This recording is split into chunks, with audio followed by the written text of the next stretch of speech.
All right, here's my audience of 5 people.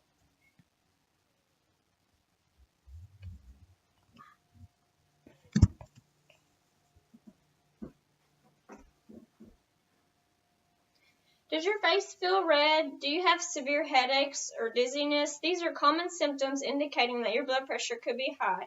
Do you know how to properly take your blood pressure or the materials needed to take your blood pressure? Knowing a few simple steps can help prevent long-term consequences for yourself and family members.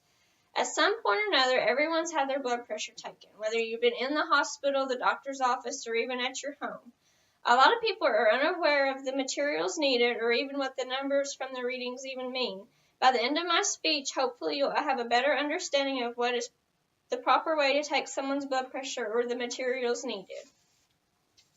I'm a certified nursing assistant at the Medical Center in Bowling Green. As part of my job, I'm required to take people's blood pressures and understand the systolic and diastolic ranges.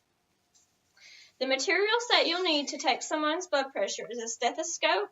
This is used to listen to the heartbeat from the brachial artery. Alcohol prep pads, that's used to clean the earpieces and the bell of the stethoscope. The blood pressure cuff. And then you also need a pencil and paper if you want to record the blood pressure and compare it to previous blood pressures. These items aren't very expensive and you can find them at your local pharmacy or medical supply stores. I also mentioned systolic, diastolic, and brachial artery. For those of you who don't know what that is, the systolic is where the heart contracts, and the diastolic is where the heart is at rest. The brachial artery is an artery in your upper arm. It's by your humerus bone. And I got these definitions off of dictionary.com. The steps that I'm going to tell you, I got those from the Kentucky Nurse Aid Registry. You'll need to squeeze the blood pressure cuff and get out any excess air so it doesn't give you an inaccurate reading. You'll also need to wrap the cuff snugly around the person's arm 1 inch above the elbow. You'll need to clean the earpieces and the bell of the stethoscope. And then you need to locate the brachial artery above the inner aspect of the elbow. You need to place the bell of the stethoscope over the brachial artery, and then you'll start to inflate the cuff. Once you inflate the cuff, you'll loosen the valve. I would probably pump up the cuff to about 180, and you'll start listening for a heartbeat, and you'll watch the ticking on the numbers of the measuring. And when you listen for the first tick, and that's your top number, and then when you hear the last tick, that'll be your bottom number, the diastolic number. You'll deflate the cuff and completely remove it from the person's arm. Remove the blood pressure cuff. And then you can write that down and compare it to previous blood pressures. I hope you gained knowledge and understanding on how to properly take someone's blood pressure. Maybe next time a family member or a friend is having symptoms of low or high blood pressure, you'll be able to help them be aware of what their blood pressure is, and you might be the one who discovers that they have blood pressure problems that they were unaware of. Having these items around your home is very helpful. It's a good skill to know how to perform, and you might end up helping a family member or a friend in need.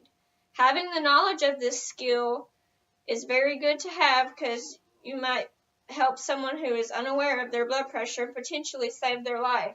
It makes you feel good knowing that you helped a friend or a family member that was in need and helped them make a difference. And then right here I've got all the items that I listed earlier. This is the stethoscope. This is the bell of the stethoscope. These are the earpieces that you clean with the alcohol prep pads. You just simply wipe them off.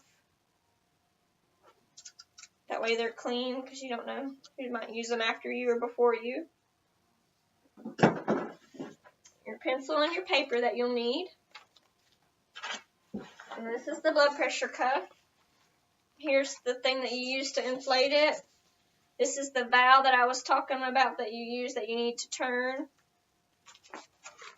And then on this up here, this is where it ticks, where you read the blood pressure, where it ticks, where you hear the first number and the second number. And when you open it, it's really good about telling you where to put it and line it up at. It's got little arrows if you have it on the right arm or the left arm. And then you just put it, and this is an adult one. If the patient or person is larger, you might want a larger cuff. And then if you have a child, you can also purchase smaller cuffs for the child.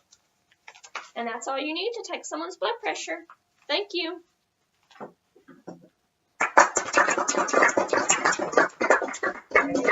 See, the more you say,